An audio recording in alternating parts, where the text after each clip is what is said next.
à appliquer le décret présidentiel y afférent. Antena, le journal Sylvie Fortuné Mboula.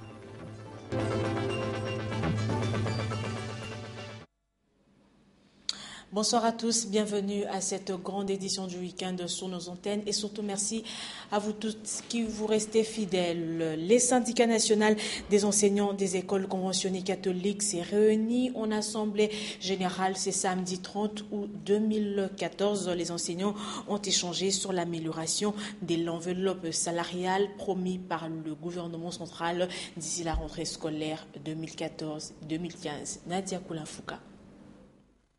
Ils se sont réunis en assemblée générale à leur siège à Massina autour de leur secrétaire général André Malassi. Il était question de discuter sur les 5 milliards de francs congolais que le gouvernement octroie pour l'amélioration du salaire des enseignants de l'EPSP. À propos, les syndicalistes du Sinecat recommandent au gouvernement l'application sans tergiversation du décret présidentiel. Eu égard à ce qui précède, le Sinecat recommande au gouvernement d'un côté l'application sans tergiversation du décret présidentiel de transposition des grades des enseignants de l'EPSP. Et de l'autre côté, la mise sur pied de la commission paritaire devant situer la hauteur des crédits à inscrire pour la prime spéciale et l'application des grades de nomination au salaire avant la session parlementaire du budget de l'exercice 2015. Le refus de la part du gouvernement de donner satisfaction à cette revendication légitime entraînerait des graves perturbations à la prise de cours de novembre après le congé de détente. Les Sinecat accordent un sursis de 2 mois pour répondre aux desiderata des enseignants. Par ailleurs, un mémorandum a été signé par les syndicalistes au cours de cette assemblée générale. Il sera déposé à l'Assemblée nationale, au Sénat et à la primature. Dans ces mémorandums, les enseignants demandent au gouvernement de revoir leur statut particulier, comme c'était le cas avec le médecin et professeur. Econorme, c'est le nom d'un nouvel établissement d'enseignement post-universitaire qui vient d'ouvrir ses portes à Kinshasa. Il se spécialise dans la normalisation et la métrologie. Le directeur général de l'École des hautes études de communication, de normalisation et de métrologie, Econorme en sigle, le professeur Kazege lance un appel à tous les finalistes à venir s'inscrire à cet établissement. Vous avez votre diplôme d'État, n'importe quelle option. Vous avez votre licence, vous avez votre graduat, vous venez, il y a de la place pour vous. Pour les diplômés d'État en premier cycle universitaire LMD et pour les gradués et les licenciés en post-universitaire pour la licence professionnelle ou le DEA. Le professeur a également souligné que l'Econorme va lancer un nouveau projet. Le message clé, c'est la particularité de notre université, qui est simplement l'introduction des questions normatives de la problématique de la normalisation dans l'enseignement supérieur. À tous les échelons, le Congo a besoin du personnel, d'acteurs au parfum des questions de la normalisation, parce qu'elle conditionne tout le cheminement, tout le processus de mondialisation, parce qu'elle conditionne tout le problème de la professionnalisation pour conduire des gens vers la production de la qualité, vers l'excellence que nous attendons tous. Les bureaux de l'Econorme sont situés dans l'enceinte de la CADECO à la place des évolués à la Gombe et à l'école Bamoyo en face du séminaire Saint-Jean 23, Kitambo, Magasin. À l'Institut supérieur de l'informatique, programmation et analyse à ISIPA a servi de cadre à l'organisation de la 235e session du séminaire pédagogique universitaire sur les thèmes les techniques de communication pédagogique. Lenny Mofandombungu et Mathieu Ngedipovi. Le système éducatif congolais a eu le mérite d'avoir pu faire face aux défis de la formation des cadres supérieurs dont le pays avait besoin à son accession à l'indépendance. Mais à ce jour, le système éducatif est rongé par la crise des modèles, des valeurs, ainsi que par l'amateurisme qui justifie, selon bon nombre d'observateurs, les dysfonctionnements de l'enseignement supérieur et universitaire en République démocratique du Congo. C'est la raison d'être des travaux du 235e séminaire pédagogique universitaire axé sur les techniques de communication pédagogique et dont la clôture est intervenue hier vendredi. En effet, durant 3 jours, soit du 27 au 29 août 2014, les participants ont réfléchi sur les stratégies ayant trait aux techniques de communication pédagogique et trouvé des voies et moyens susceptibles d'éradiquer les raisons de la faillite de l'enseignement supérieur et universitaire afin qu'il révèle à la normalité. Organiser des sessions de recyclage du corps académique et scientifique quant à l'appropriation des technologies de l'information et de communication. Bien avant, 119 participants venus des 18 instituts supérieurs et universitaires de la RDC ont reçu des diplômes sanctionnant la fin des travaux du séminaire pédagogique. Cette circonstance que nous avions voulu partager avec vous, cette clôture de ce séminaire, afin que désormais, au sein de l'enseignement supérieur, les recommandations que vous venez d'adresser à la communauté soient ainsi suivies pour la bonne marche. Présent à la cérémonie, le promoteur de l'ISIPA a exprimé sa gratitude à l'endroit de la commission permanente des études pilotée par le professeur Kamba Ibouacha. Nous voudrions aussi dire que le pays a besoin des professeurs qui vont former des acteurs pour l'émergence de notre République. Comme vous le savez, le chef de l'État, Joseph Kabila Kabange, a donné une vision d'émergence dans ce pays et il va de soi que ce pays puisse se doter des professeurs d'université de l'émergence. Si les travaux ont connu une issue heureuse, c'est aussi grâce à l'ISIPA dont l'appui logistique a été salué par les participants. Parlons d'autre chose maintenant. À la mi-septembre, à New York, aux États-Unis d'Amérique, il va être procédé à la 4e évaluation de l'accord cadre. Le coordonnateur du mécanisme national de suivi de l'exécution de cet accord est revenu sur l'enjeu de cette rencontre au sommet. C'était vendredi au cours d'un déjeuner de presse organisé à Kinshasa. John Gomboa et Précieux Mangonzoy pour le reportage. Les enjeux de l'accord cadre dans la stabilisation et la relance de la RDC, ainsi pourraient se résumer les déjeuners de presse organisés vendredi à Kinshasa par le coordonnateur du mécanisme national de suivi. Dans son rôle, François Mamba est remonté à la genèse de cet accord qui se trouve être l'un des points d'ancrage sérieux qui lie en même temps la RDC, ses voisins, l'Union africaine et les Nations unies. Un accord que les uns et les autres voudraient comme prétexte ou justification. Pour le coordonnateur Mwamba, cet accord doit s'imposer aussi bien aux uns qu'aux autres. Abordant sans embâche les questions d'actualité, François Mwamba considère que celle de FDLR ne doit pas se traiter dans la précipitation. Ce dossier, en réalité, ne devait pas poser polémique, il ne devait pas donner lieu à la polémique. Parce que tout le monde est d'accord que 20 ans c'est trop, c'est la position du président de la République. Les FDLR doivent quitter les territoires de la République démocratique du Congo, tous comme ils sont. Pas un seul ne doit rester sur notre territoire. Alors pourquoi il y a toutes ces discussions, des communiqués qui sortent à gauche et à droite? Parce qu'au niveau de la communauté internationale, tout le monde n'est pas d'accord sur la manière de procéder. Mais la République du Congo a une expérience, ça fait 20 ans que ces gens-là sont là. Il y a eu beaucoup de choses qui ont été tentées, d'abord par le Rwanda, qui s'est déjourné sur le flanc est de notre pays pendant des années.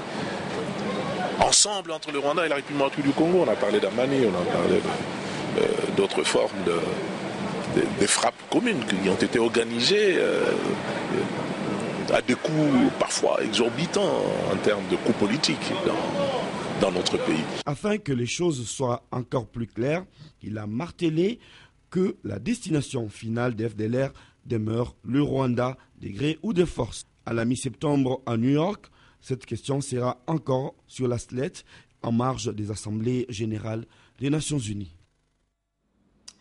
Il va s'ouvrir à Kinshasa jeudi prochain un séminaire sur la formation des formateurs sur le processus électoral et la décentralisation. Initiateur de cette rencontre, les collectifs de femmes de la majorité présidentielle est allé en faire part ce samedi au ministre de l'Intérieur. John Goumba, une fois de plus pour le commentaire. Le ministre de l'Intérieur s'est entretenu ce samedi avec une délégation du collectif des femmes de la majorité présidentielle. Les hôtes de Richard Muyej étaient venus lui faire part de la tenue à Kinshasa d'un séminaire de formation sur le processus électoral et la décentralisation. Les intéressés à cette formation, ce sont les animatrices de nos structures, c'est-à-dire les femmes politiques qui animent le COFEMAP au niveau des provinces, au niveau urbain et au niveau même des territoires, parce qu'il y a aussi quelques territoires qui sont représentés. Ce séminaire sera animé par des délégués de la CENI et du ministère de l'Intérieur. Pour sa part, Richard Muyej leur a promis son soutien pour cette organisation.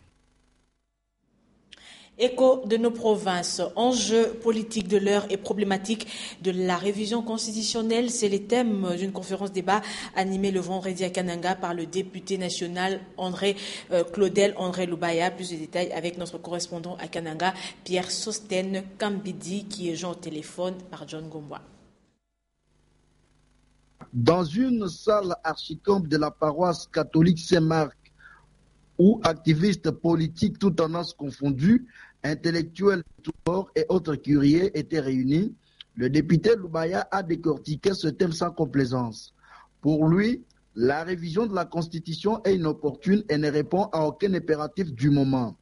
Aussi inopportun, a dit Loubaya, le référendum que d'aucuns proposent. Il a révélé que le référendum coûterait aux contribuables congolais ce qu'une élection présidentielle ou législative peut coûter. La CENI, d'après Loubaya, est dans l'obligation d'éviter les arriérés électoraux par l'organisation des élections législatives au niveau provincial, l'élection des sénateurs et celle des gouverneurs de province. Il a averti que les élections présidentielles doivent être organisées 90 jours avant la fin du mandat du président actuel, qui est à son dernier bail selon la Constitution. Il a exhorté la population de Kananga à se préparer pour réserver un accueil digne au président actuel en janvier 2017, quand il sera revêtu de la qualité d'ancien président et sénateur à vie. Parlant de ceux qui tiennent à la révision de la Constitution, l'honorable Loubaya les a qualifiés de flatteurs qui veulent empêcher Joseph Kabila d'entrer dans l'histoire de la RDC par la grande porte. Les comparant aux anciens collaborateurs de Feu Mobutu, Loubaya, sous un salve d'applaudissements, a dit que ceux-ci n'ont jamais organisé même pas une seule messe en mémoire de Feu Maréchal. Prenant pour sa part la parole, un député provincial présent dans la salle a appelé la population du Kasaï occidental à s'opposer à la révision de la Constitution qui équivaudrait, selon lui, au régime de jouissance pour un petit groupe des ressortissants de la province du Kasaï occidental autour du chef de l'État. C'est par la répétition en chœur de l'article 64 de la Constitution qui dispose, je cite, « Tout Congolais a le devoir de faire échec à tout individu ou groupe d'individus qui prend le pouvoir par la force ou qui l'exerce en violation de la présente Constitution » que le député de l'Union pour la nation congolaise, Loubaya Claudel, s'est séparé de la foule. Un cadre de la majorité présidentielle présent a dit toute sa satisfaction de cet exercice qui fait partie des pratiques démocratiques. Antenne A, depuis Kananga, Pierre Sosten Kambidi. Au Bandundu, le gouverneur Jean Kamisendou a conféré avec l'office officier de l'armée et de la police sur la résurgence de la fièvre hémorragique d'Ebola à l'équateur voisin. Le gouverneur a également saisi cette occasion pour tempérer l'ambiance surchauffée entre la police et l'armée à Bandunduville. Encore une fois, le commentaire est signé par John Gombois. À Bandunduville, le gouverneur Jean Kamisendou a battu les rappels des troupes jeudi 28 août. Les officiers de l'armée et de la police en place au Bandundu sont donc venus pour une prise de contact avec le gouverneur car pour la plupart, ils proviennent d'une mutation et n'avaient pas encore eu le temps de rencontrer Jean Kamisendou. Celui-ci en a profité pour apaiser un début de tension entre la police et l'armée à la suite d'un décès d'un policier qui avait occasionné une évasion à la prison dite du Cinquantenaire dans le chef-lieu de cette province. Le responsable de l'exécutif provincial leur a demandé de taire leur rancœur et d'attendre les conclusions d'une enquête qui est diligentée. Le gouverneur a également attiré leur attention sur la résurgence de la fièvre hémorragique d'Ebola dans la province de l'Équateur qui est voisine de la province du Bandundu. Nous restons à Bandundouville dans cette correspondance de Thierry Ngoyi qui nous apprend qu'un engagement a été pris entre toutes les composantes de la société civile pour accélérer la réduction de la mortalité maternelle et infantile. Nous voulons un engagement de nous tous, décideurs, société civile, parents, leaders religieux, prestataires de soins, pour accélérer les objectifs 4 et 5 du millénaire pour le développement. Ce sont les mots interpellateurs du gouverneur des provinces Jean-Kamissé Ndukoutuka, adressés ce samedi devant les représentants de toutes les couches de la population au cours de la matinée des plaidoyers en faveur du cadre d'accélération de la réduction de la mortalité maternelle et infanto-juvénile dans la salle du gouvernement des provinces. Organisée par le programme national de la planification familiale, cette matinée des plaidoyers avait pour objectif, entre autres, de demander l'implication de toute la communauté du Bandundu dans cette lutte et de leur expliquer les 6 stratégies arrêtées par la République pour accélérer les 4 et 5 objectifs du millénaire pour le développement, entre autres la réduction de la mortalité maternelle et infantile et les quelques interventions prioritaires qui contiennent toutes les innovations pour bien progresser dans l'atteinte de ces deux objectifs clés pour la survie de la femme et de l'enfant. À l'aube de ces rendez-vous 2015, la province du Bandundu se classe dans une très bonne position par rapport à ces objectifs 4 et 5 du millénaire pour le développement sur la réduction et la mortalité maternelle et infantile, a dit le médecin inspecteur provincial du Bandundu, suivant les indicateurs qu'il a illustrés dans son exposé. Mais il dit attendre de toute la communauté du Bandundu leur implication pour aider non seulement les femmes et les enfants, mais aussi soutenir notre pays pour sa progression vers les atteintes de ces objectifs clés. D'où un moyen financier est imminent pour le gouvernement provincial du Bandundu afin de mener à bien avec toutes les zones de santé et toutes les stratégies élaborées par le ministère de la Santé afin d'accélérer la marche de la province du Bandundu vers la réduction sensible des décès des femmes lors de l'accouchement et celle des enfants de moins de 5 ans. Depuis Bandundouville, Thierry Ngoyi Kamanga pour Antenne A. La première équipe de Médecins sans frontières est arrivée il y a 10 jours dans la zone de santé de Boendé. Dans le prochain jour, cette équipe aura pour mission de mettre en place un centre de prise en charge pour les patients présentant des symptômes d'Ebola et de sensibiliser la communauté. Le récit est de Patricia Bassois.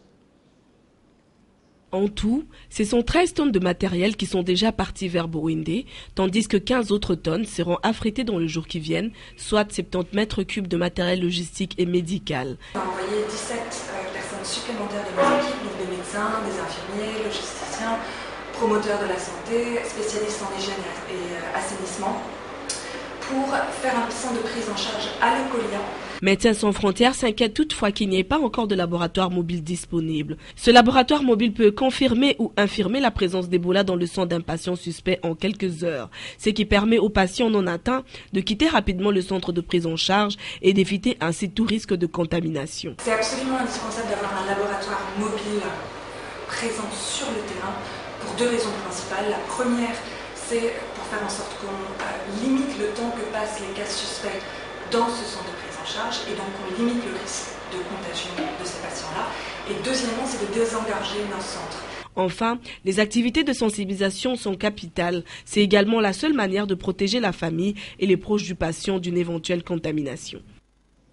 Et sachez que 10 tonnes de matériel et engins roulants ont été expédiés cet après-midi à Boendé, dans la province de l'Équateur, pour contrer l'épidémie à fièvre Ebola. Adjera, Patricia Bassois et Juzan Belebele qui ont assisté à leur embarquement à l'aéroport de Njili. Ils reviendront demain avec images.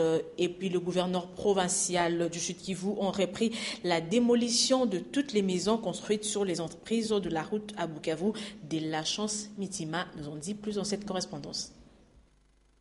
Les machines de l'OVD, l'Office de voirie et drainage, ne semblent pas avoir de pitié pour tous ceux qui ont construit dans l'emprise de la route à Bukavu. Sur l'avenue Kassongo, par exemple, entre le rond-point ISP Bukavu et l'avenue de la cathédrale en passant par la poste de Bukavu, ces machines rasent tout ce qu'elles retrouvent sur leur passage à la satisfaction des Bukaviens. C'est bien parce que tout le monde qui avait construit sur la route pourrait voir l'exemplaire ici. Nous voulons que Bukavu ressemble à Kinshasa. Notre population avait des négligences. Il considérait que l'État n'existe pas. Mais pour aujourd'hui, il commence à croire que l'État existe. Lorsque l'État peut démolir pour les uns et les autres, il laisse, il favorise quelques-uns, c'est ça l'inconvénient. Faire les 2 poids 2 mesures dans la destruction des maisons construites anarchiquement à Bukavu, les ministres provinciaux des infrastructures et travaux publics, Kalenga Riziki, n'y pensent pas. Nous ne pensons pas que nous allons nous déverser dans ce que vous dites 2 poids 2 mesures. Nous allons faire de notre mieux pour que cette mesure soit générale. Des suites de cette démolition,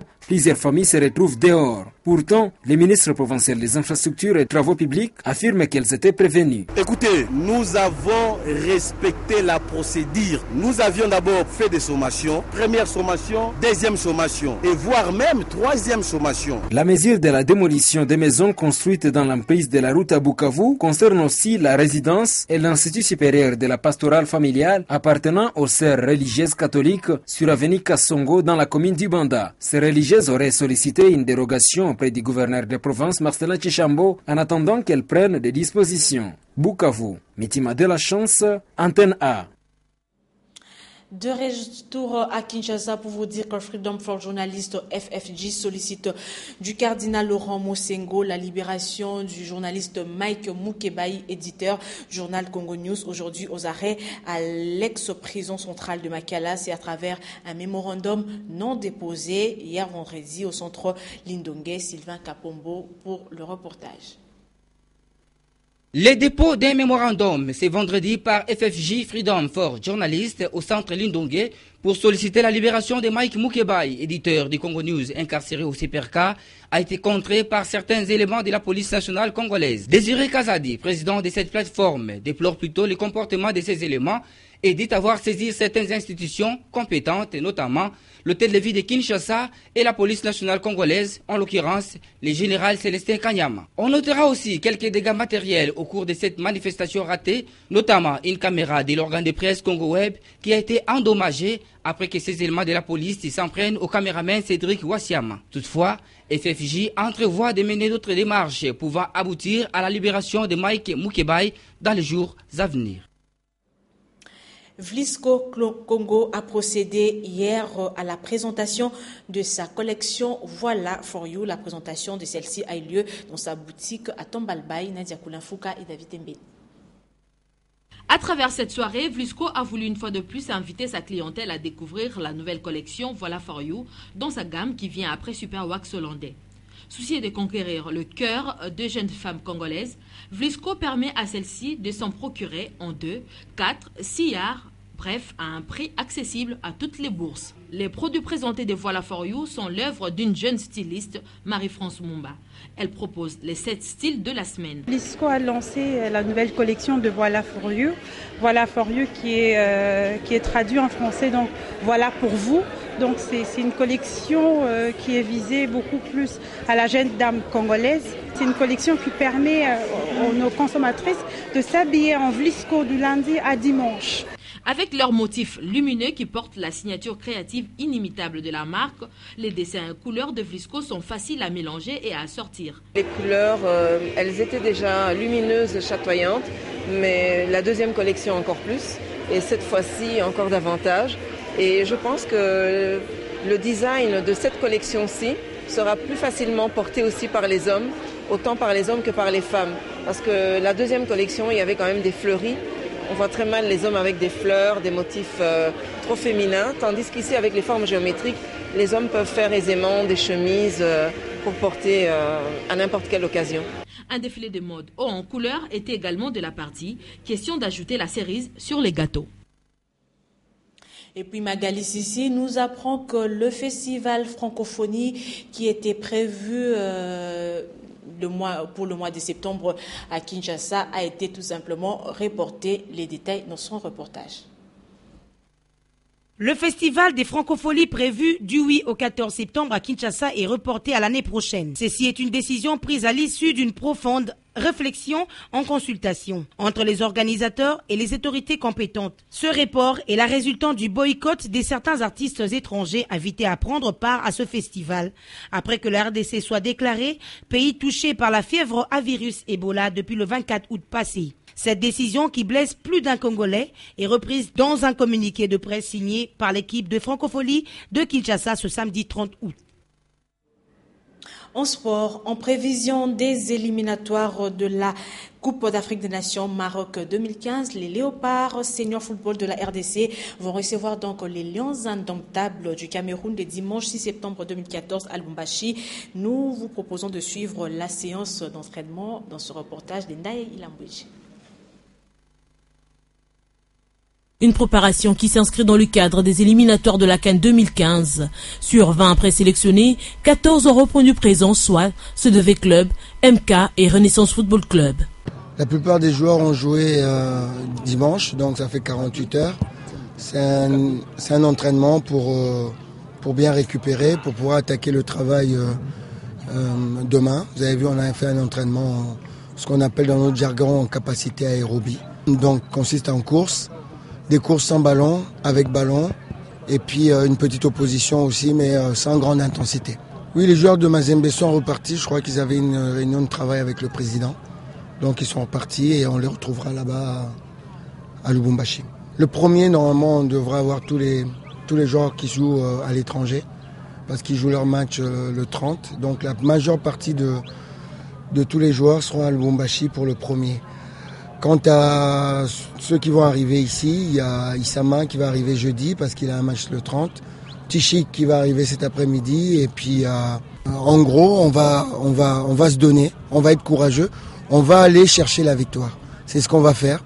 Peu importe les joueurs qu'on va aligner, c'est ce mental-là qu'il faudra avoir. Mais on sait qu'il y a un écueil devant nous, c'est le Cameroun. Ils ont des belles équipes.